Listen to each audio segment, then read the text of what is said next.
Yellow ducks, Japanese hamsters, teenage wizards. Thailand's pro-democracy protests are a uniquely iconic sight. But there's a deeper meaning to scenes like these. A little-known world of symbolism and divine astrology that runs beneath the surface of Bangkok's protest movement. And this symbolism touches on some of the core beliefs behind the movement. Criticism of the king's sweeping powers and the role of military men, like former general and current Prime Minister Prayut Chan-o-cha, in backing the monarchy. This is the hidden language of the biggest protest movement to hit Thailand in more than a decade.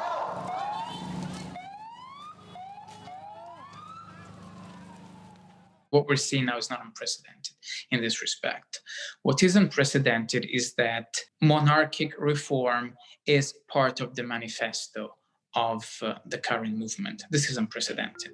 This is Edoardo Siani, a cultural anthropologist and expert in the symbolism of Thai royalty. To understand a lot of the symbolic undercurrent of the protests, you need to start with the intersection of the monarchy, Buddhism, and astrology in Thailand. In Buddhist cosmology, this pyramid actually extends beyond society right into the heavens. So you have a pyramid toppled by the Buddha as perfect beings. Then you have gods as semi-perfect beings. And then you have humans also ordered hierarchically on the basis of their positive karma, of their merit, of their virtue. And a king sits on that line between the semi-perfect gods and these virtuous humans. So he is the being who really blurs the line between these divinities, right, and humans. Outside Thailand, Buddhism and astrology aren't all that linked. But here, stars, numbers, and birth dates are tremendously important, as are the colors connected to them. Days of the week each have their own colors in Thailand. Colors have always played a major role in Thai kingship, in court life. So ritual life at the court has always been determined, or at least strongly influenced by the court astrologers in the past, who were royal Brahmins. And all kings are associated astrologically to one color, which is the color of their day of birth. For example, both this king and the previous king, who were born on a Monday, have yellow as their auspicious color. The color yellow has been closely linked to royalty for the last few decades. Wearing yellow is a way to symbolize you back the monarchy. And wearing red, like in these protests from 2010? In astrology, red is inauspicious to people born on a Monday. So red is actually in antithesis with yellow, therefore with the previous monarch and this monarch. So it's always quite interesting how these astrological codes can actually serve as a lens to make sense of the political conflict. Royal symbolism goes beyond the colors of the protests. When protesters in Bangkok started to carry umbrellas, it reminded most of the protests in Hong Kong. But scenes like this reminded Siani of something else as well.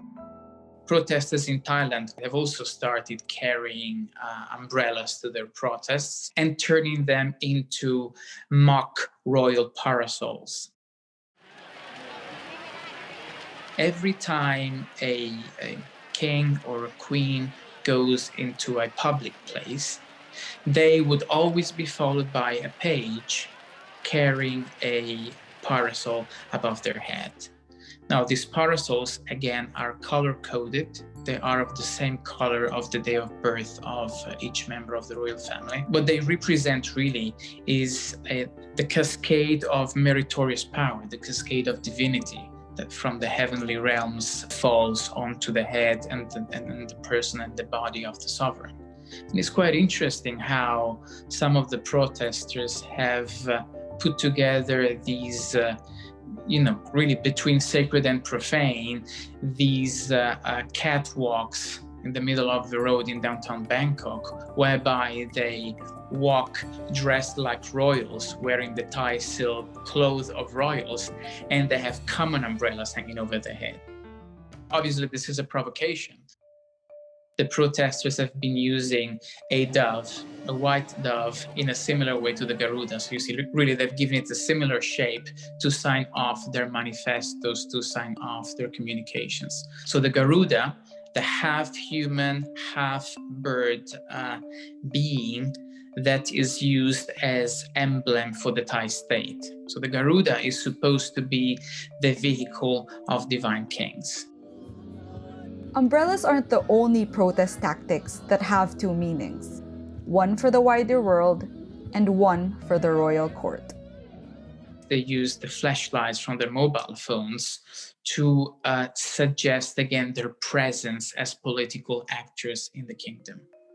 This is again quite interesting because obviously the use of mobile phone flashlights is not something peculiar of Thailand.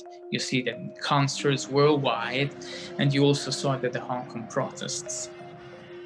If you look at a lot of royal iconography, you would see an aura glowing, especially around the heads of kings. Lights also accompany the daily royal news. Before this segment of the news begins, you would see titles with all these flashes and these sparks. And again, these are about making the sanctity, making the moral power, the good karma, the divinity of the institution of the monarchy visible to an audience. So, it's really fascinating to notice how young people can be simultaneously literate at both languages of power, right? And are really able to portray themselves as a suitable seat of sovereign power by using simultaneously these two languages, right? An international language and a Thai Buddhist court language.